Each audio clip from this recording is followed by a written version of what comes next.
Uma dívida que o nosso Estado já pagou. Uma dívida que só financia os banqueiros. No passado eu dizia que essa dívida mal feita deveria ser paga sim. Da onde vai sair os recursos?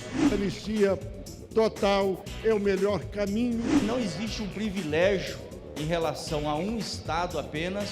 Vai dar 23 bilhões ao Estado do Rio Grande do Sul. Deveria ter tido esses 23 bilhões para prevenção. Sabe quando nós vamos pagar essa conta? Mas isso a gente pode deixar para depois. O dia de São Nunca.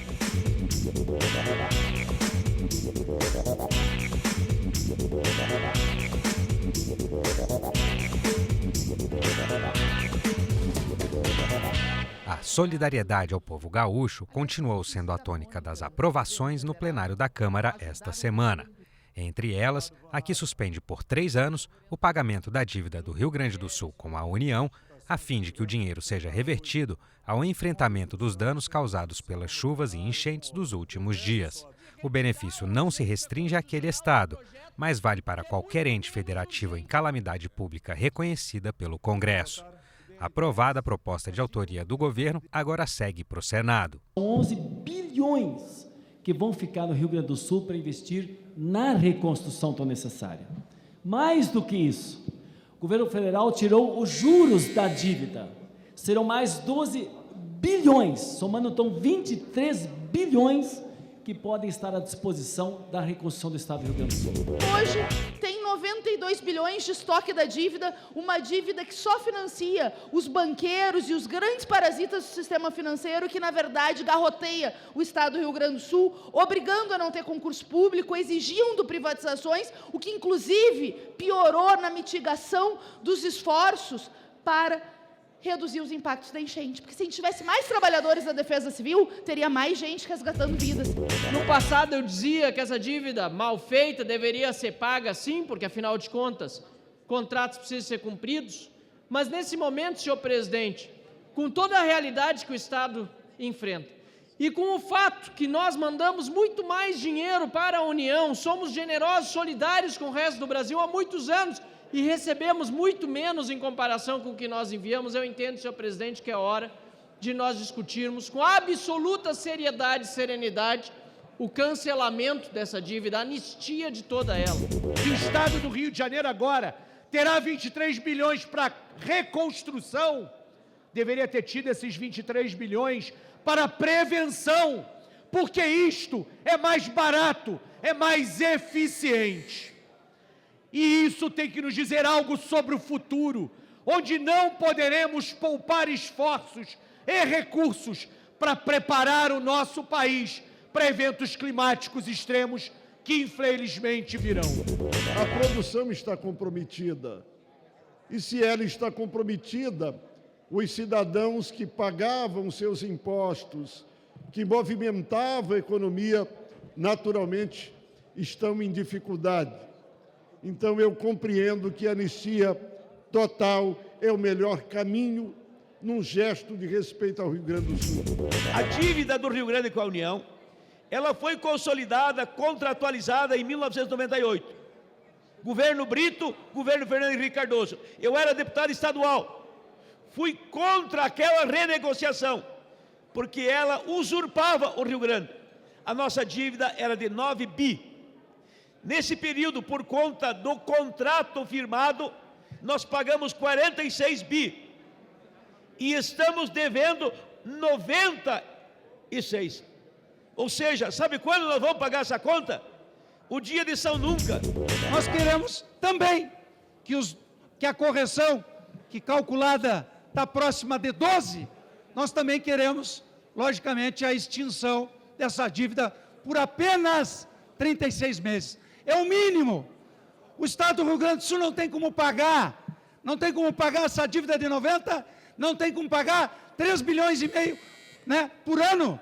Da onde vai sair os recursos? Eu quero reiterar aqui, apelar que retirem esses destaques que estão circulando por aí, porque não é hora da divisão, é hora da união, é hora do fortalecimento de todos e de todas na reconstrução do Estado do Rio Grande do Sul, para o bem do Rio Grande e para o bem do Brasil. Essa emenda, ela faz com que os regimes próprios de previdência também possam, que não tem custo algum para a União, são os regimes próprios de previdência, que sejam também transferidos para os 36 meses após, desse benefício também para os municípios que têm regime próprio de previdência.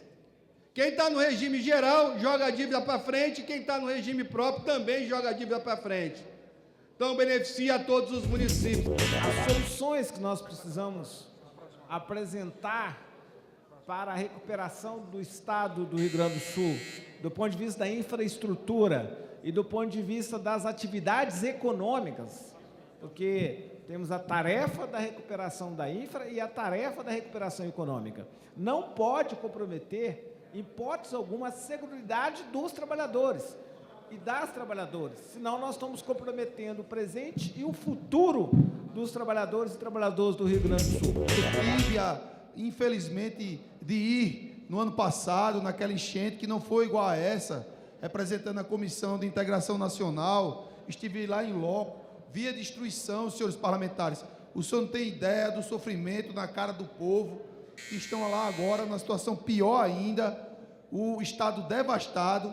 Então não tem, senhor presidente, como o Estado pagar essa dívida. O mais importante é de que o governo do Rio Grande do Sul passará 3 anos sem pagar um único centavo para permitir que esse dinheiro reservado para o pagamento mensal da dívida sirva para investimentos necessários para resolver os problemas que estão acontecendo no dia a dia, na vida da população tão atingida por esse desastre natural. Um dinheiro que só pode ser usado justamente para investimento em infraestrutura, para investimento naqueles locais aonde aconteceu essa tragédia.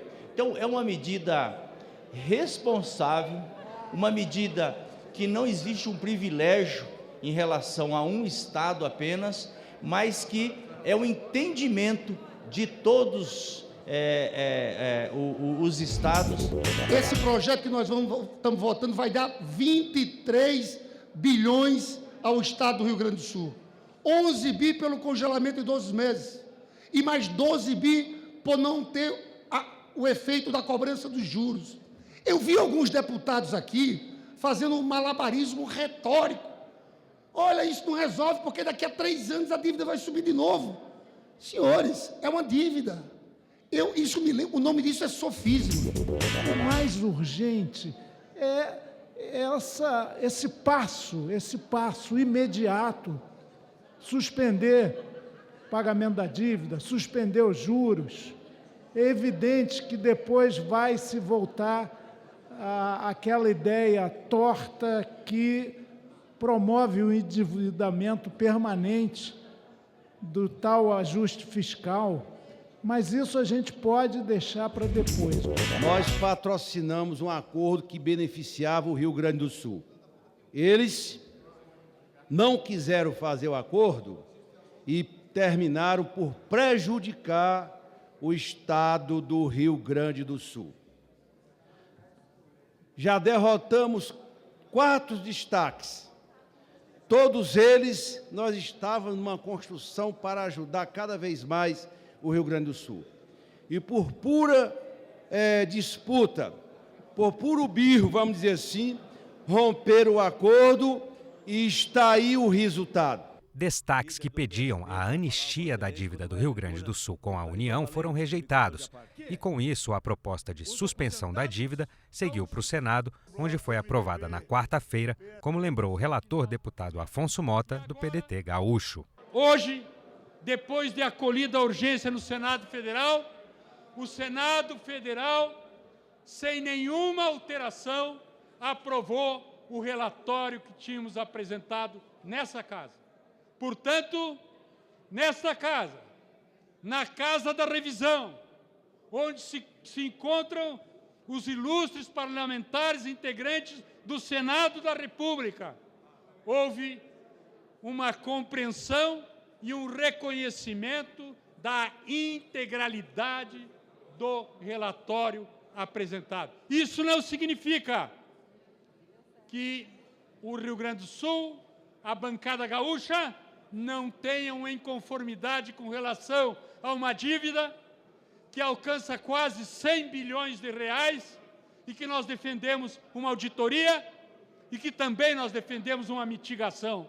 Nós achamos que é uma dívida que o nosso Estado já pagou, mas isso não nos impede de cumprir com aquilo que é essencial do mandato parlamentar, estar aqui regulando. Outras propostas de ajuda ao povo gaúcho tiveram apenas o pedido de urgência aprovado, mas podem ter o mérito analisado em plenário a qualquer momento, sem passar pela análise das comissões, incluindo o projeto que prevê aumento de 1/3 da pena para os crimes de roubo, furto, corrupção ativa e passiva cometidos durante estado de calamidade pública. É justamente para proibir, para acabar, que isso realmente é inadmissível, em plena calamidade pública, onde as pessoas já estão sendo prejudicadas e fica acontecendo roubo, furtos, saques e também abrangendo a corrupção ativa e passiva. É um absurdo as pessoas não terem o mínimo de responsabilidade, de bom senso, de humanidade quando se trata de uma calamidade pública. Portanto, esse é o pedido de aumento de pena para aqueles que não têm, pelo menos, vergonha na cara. Nesse momento, a gente encontra, infelizmente, crimes acontecendo em municípios afetados. Então, esse projeto ele vai aumentar a pena de crimes como furto, roubo, corrupção ativa e corrupção passiva, para a gente tentar diminuir esses crimes acontecendo em período de estado de calamidade. Esse projeto ele serve para aumentar a pena dos cafajestes que cometem crime durante desastres, tragédias, a exemplo do que acontece no Rio Grande do Sul. Os ditos piratas, eles se aproveitam desse estado alarmante para roubar, para furtar, para agredir. E isso é uma característica do vagabundo. Ele é oportunista e covarde, porque nessa altura do campeonato as pessoas estão frágeis. Outra proposta de ajuda ao Rio Grande do Sul que teve a urgência aprovada foi a que suspende a obrigatoriedade de prestadores de serviços em saúde de manter o cumprimento de metas contratadas com o Sistema Único de Saúde no Estado. Esse projeto é a replicação do 13992, que na pandemia salvou o sistema de saúde nacional ao fazer com que os hospitais não precisassem cumprir as metas qualitativas e quantitativas. Nesse momento, no Rio Grande do Sul, com 446 municípios afetados, mais de 110 hospitais parados, nós fizemos um outro projeto para que durante 12 meses as metas não sejam obrigatórias de serem cumpridas. A importância dessa medida, desse projeto que está sendo aprovado aqui, principalmente para que o SUS possa entregar um serviço de qualidade a todos os cidadãos e cidadãs do Rio Grande do Sul e também fazer com que esses dados, com que as prestadoras de serviços presentes no território não sejam prejudicadas. Mas o plenário também aprovou a urgência de projetos sem relação com a calamidade no Rio Grande do Sul, como o que estabelece políticas públicas de prevenção e promoção de saúde mental voltadas a profissionais de saúde. Nós já acompanhamos isso na Covid. São os profissionais de saúde e os profissionais de assistência, eu dizia hoje mais cedo na sessão, aqueles que mais sofrem. E o projeto é absolutamente meritório, senhor presidente. É claro que a saúde mental de um profissional que vê morte todos os dias tem que ser cuidada, é óbvio. E esses são os profissionais de saúde. Esse projeto estava pensado a outro projeto, que é de um deputado do MDB, que é o deputado Célio Silveira. Então, o projeto principal, que é do deputado Célio Silveira, do Estado de Goiás, vai morrer, não será apreciado. Além disso, entendo que você modificar essa legislação para oferecer saúde mental para os profissionais da saúde é meritório, mas apenas para os profissionais da saúde e, por que não, outros profissionais? É chegado mais do que nunca o momento da saúde mental também ser deixada de ser vista como um grande tabu e ser passada a ser vista como um direito a toda a população e principalmente aos profissionais de saúde que cuida de porta aberta da grande maioria da sociedade brasileira. Eu tenho a satisfação de, nesse momento, votar também em homenagem à minha própria nora, que trabalhou durante todo o período da pandemia, cuidando da saúde mental dos profissionais de saúde no Hospital de Câncer da Bahia, portanto, acompanhando, vivendo todos esses transtornos que passaram esses profissionais e os seus pacientes, num momento tão delicado da vida do mundo, da humanidade.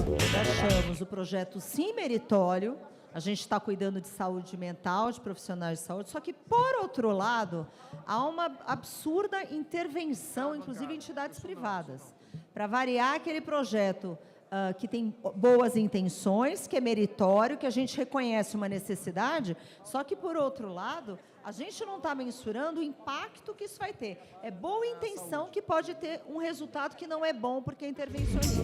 Como é que alguém pode dizer que isso é custo? Esse projeto é para cuidar das pessoas que cuidam.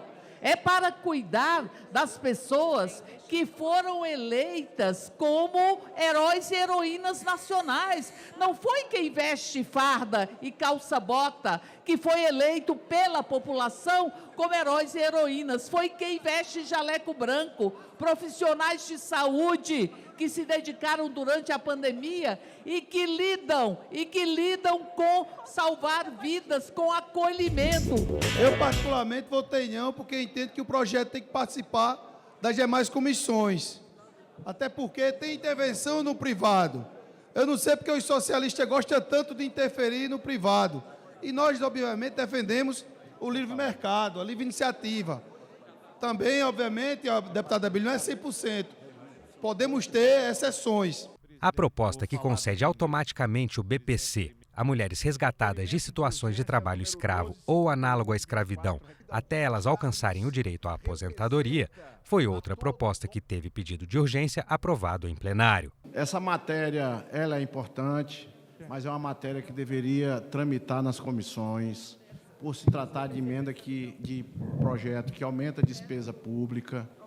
Então, o MDB vai aprovar a urgência, porque estou vendo que todos são a favor, mas não vai se comprometer com mérito, porque, sem dúvida nenhuma, o próprio governo federal vai se posicionar contra por não ter aí o impacto orçamentário. Não existe nenhum estudo de impacto, não existe a limitação se vai ser até a idade máxima da aposentadoria ou ele é contínuo, enfim, é um custo que não pode ser suportado pelo resto do sistema. Além disso, deputado Gilberto, ele beneficia somente as mulheres, por que não os homens?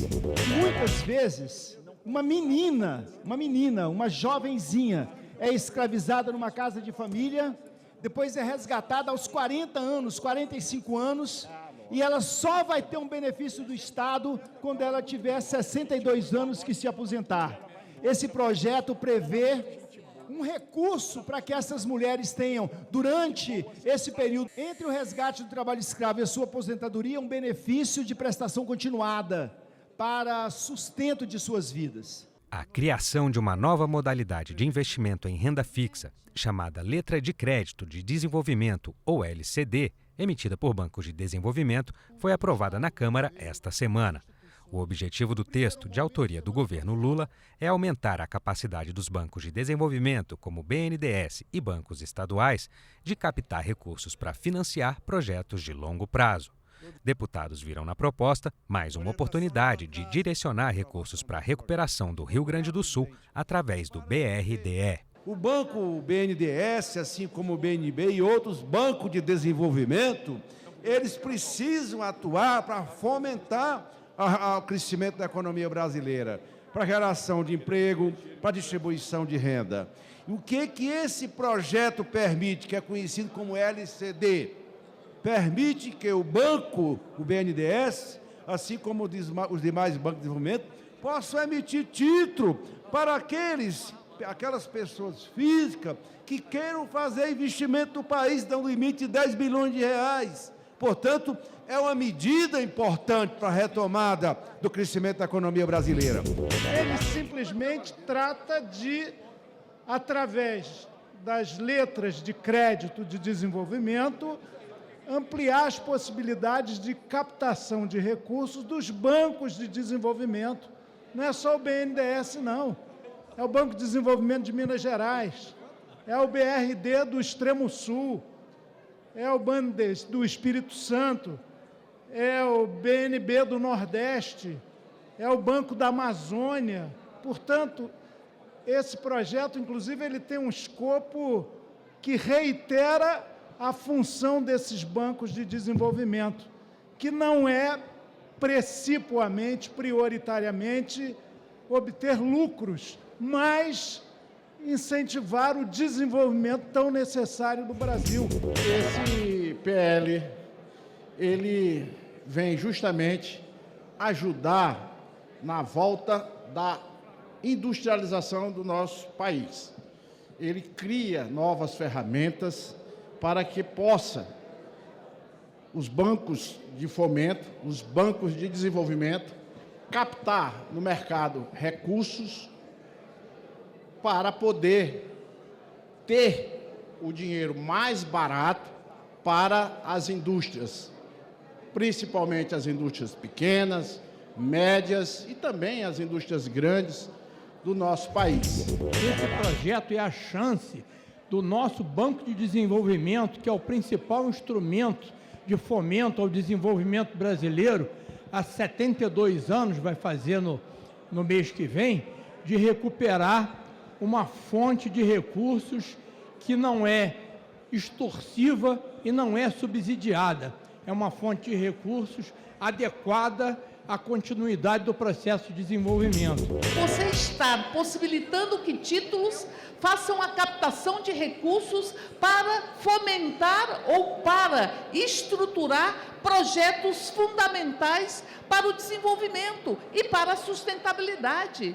Este projeto, esta letra de crédito e desenvolvimento, ela poderá ser utilizada por qualquer banco de desenvolvimento no país, inclusive o Banco de Desenvolvimento do Extremo Sul, que atende também o Rio Grande do Sul. Você sabe que tem um banco público que também vai ser beneficiado com isso. BRDE é um banco de desenvolvimento dos estados do Paraná, Santa Catarina e Rio Grande do Sul. A crise que tem lá é tão grande, os produtores rurais, aqui tem uma bancada grande, vai ser importante ter crédito para os produtores rurais. Vai ter importante ter crédito para a reconstrução do Estado. Sabemos o que foi feito do BNDES no passado, durante os outros governos do PT, em que somente os amigos do rei tinham acesso a financiamento. Além disso, as mudanças na metodologia da TLP, que se substitui a TJLP, podem reduzir sua eficácia e transparência, coisa que o PT não gosta, né, de transparência, introduzindo complexidade e incertezas fiscais de longo prazo. É importante essa linha de crédito do BNDES, são 10 bilhões por ano. Esse dinheiro será investido em infraestrutura, principalmente ligada à questão do controle ambiental. O BNDES tem uma política que está concatenado com o governo federal atual, que é no sentido de nós fazermos investimento, obras nesse país, no sentido de também pensar na questão ambiental. A liberação de crédito, ela diz respeito ao desenvolvimento econômico, geração de emprego, ela diz respeito à produção nacional, independentemente de cor partidária, de bandeira política. O que nós estamos falando aqui em liberar crédito para um banco de desenvolvimento ao setor produtivo no nosso país. Temas de interesse nacional, debates em plenário, as reações e propostas dos deputados, fatos e opiniões. Queria saudar aqui com muita distinção a servidora Keila e o servidor Vitor, que fazem parte do gabinete da deputada Amália. Em nome de vocês dois, um abraço fraterno a todos que sempre desempenharam o papel ao lado dela. A deputada Amália, ela começou a andar com mais frequência nessa casa ainda no ano de 2019, 2020, numa luta pelo projeto da visão monocular, que teve o apoio, sem sombra de dúvida, da maioria dos deputados do mandato anterior. Ela veio para essa casa através do voto popular, num estado que tem adoção de coração, porque é paulista de nascimento, e se elegeu pelo Mato Grosso, e veio aqui representar e nos fará, como disse o nosso amigo ali, muita falta.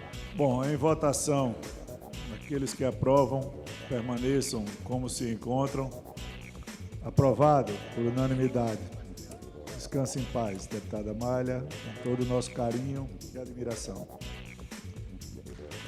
Em votação, a redação final.